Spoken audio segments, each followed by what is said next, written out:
When it becomes against the organism simply dies.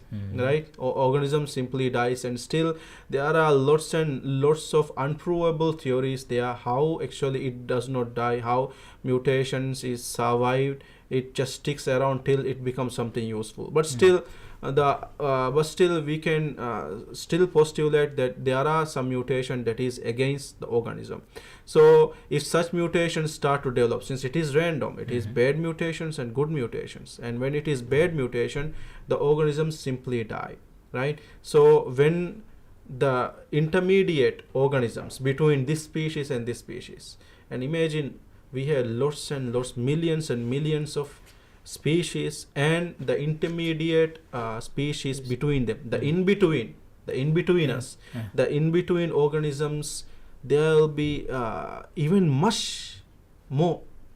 And the thing is, we don't even find it. For example, there are some stuff that we say, okay, this is how whale evolved from this, just a countable few things we can count with our fingers, all those supposedly transitional fossils, but it is the quantity we actually require.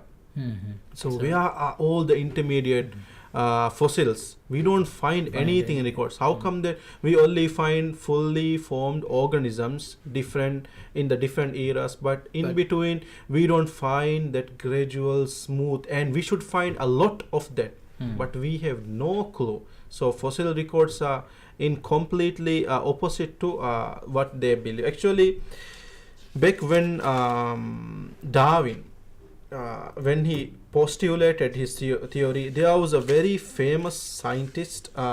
His name, I believe, is Louis Agassiz. So he was back in Harvard University.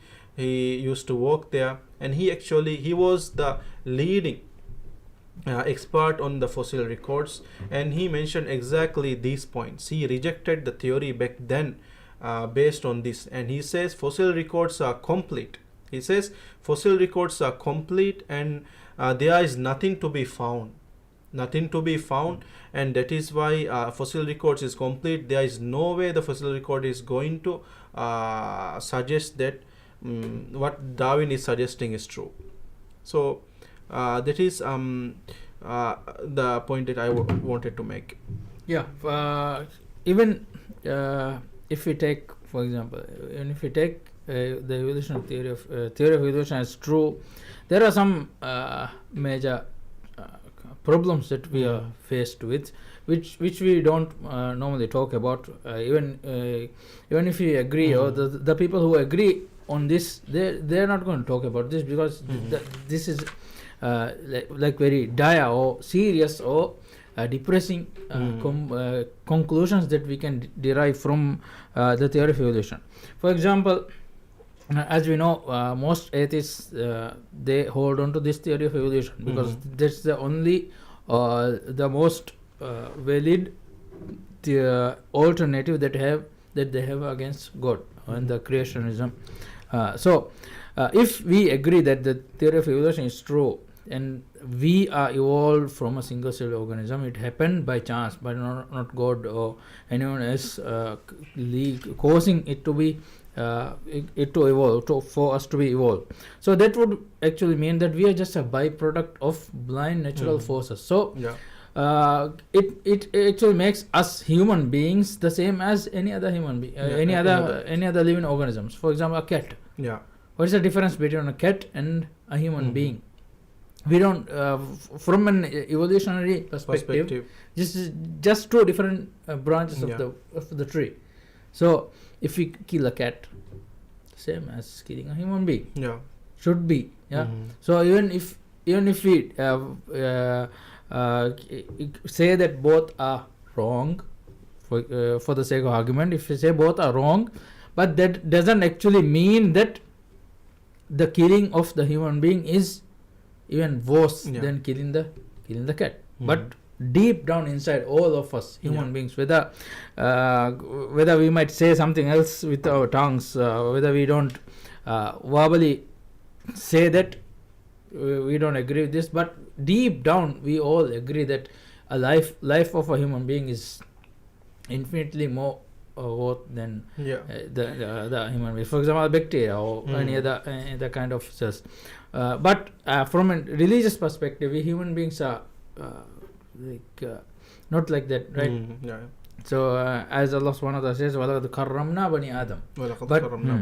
But from for evolutionary theorists or scientists, we are just chemicals. There is no sacredness, right? Yeah, no sacredness of life. But as human beings, we are, as we know, we are created by God. At least from a religious perspective, we know that we are created by God when we are sacred, and our lives are sacred, our souls are sacred. But from an evolutionary perspective, there's nothing to it except just a byproduct. Yeah, so exactly. We happen by accident.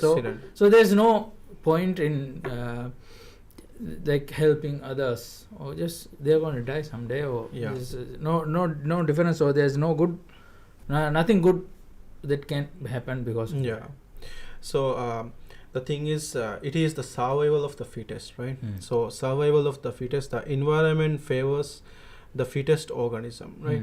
So this idea can be very dangerous, and though some of the evolutionary biologists as well as some atheists might deny, actually this was the idea that actually developed into that final solution by the Hitler or the Nazi party, right? So they thought the Aryan race is actually much superior, right? And that is the race that actually deserved to represent humanity for the future. So basically the fittest race, right? Fittest race. So they wanted, so because of course when you are mightier in terms of military equipment, of course that is in the modern time, you are more likely to survive. You are more likely to survive. So that is why he wanted to eradicate the lesser race, right?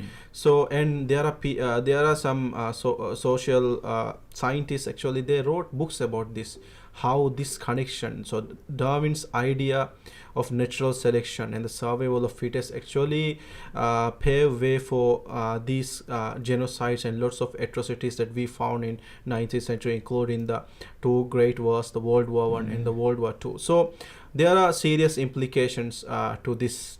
And in terms of evolutionary theory, belief in God, as some people have mentioned, is actually advantageous.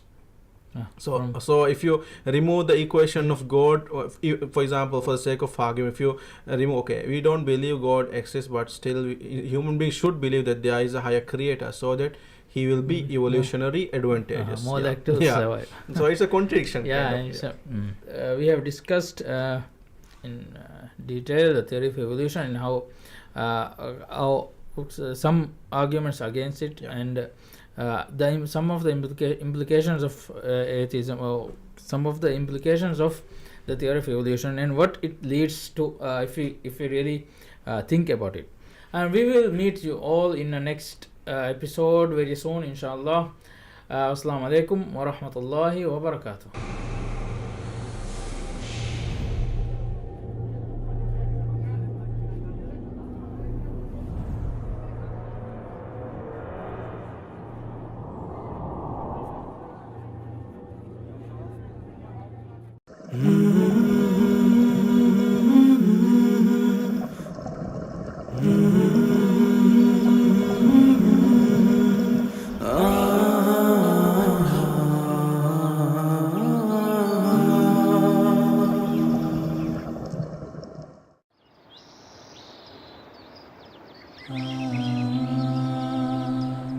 Rasulullah sallallahu alayhi wa sallam avaharful leppewma beenum velavvafinama bismikallahumma amutu wa ahya mifadam vidal velavvate adi avaharfulun tedu wadagen finama alhamdulillahi alladhi ahyana ba'dama amatana wa ilayhi an-nushur mifadam vidal velavvate